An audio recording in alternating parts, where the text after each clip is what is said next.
کیونکہ قرآن سے دوری بہت ہے ہمارے اندر. قرآن کو ہم نے نہ منشور سمجھا ہے اپنی زندگی کا، نہ قرآن سے ہدایت لیتے ہیں ہم. قرآن کے آگے ہم نے کھڑا کیا ہے فتووں کو سامنے مقابلے میں. قرآن کے سامنے فتوے ہیں اس وقت. قرآن کی متبادل کتاب توضیح المسائل ہے.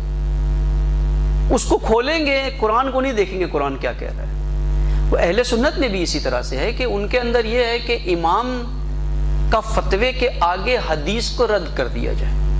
اکثر فرقے اہل سنت، امام سے مراد ان کے 4 امام جو ہے، ابو حنیفہ اور حنبلی اور شافعی، ان کا کہنا ہے کہ نہیں، جو بھی حدیث ہو اگر امام کا فتویٰ اس کے بالکل 180 ڈگریز ہیں، آپ فتوے کو مان لیں، حدیث نبوی کو چھوڑ دیں.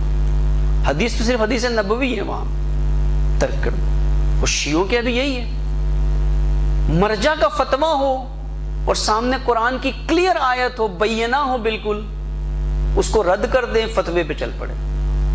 قرآن کہتا ہے فَاسْعَوْا، دوڑ کے جمعہ کی طرف جاؤ جب اذان ہوتی ہے، ندا ہوتی ہے. مرجع تقلید کہتا ہے نہیں، واجب تاخیری ہے، آپ کی مرضی، واجب ہے، پڑھو نہ پڑھو، سوتے رہو گھر میں، کرکٹ دیکھتے رہو، کوئی مسئلہ نہیں ہے جمعہ کے دن.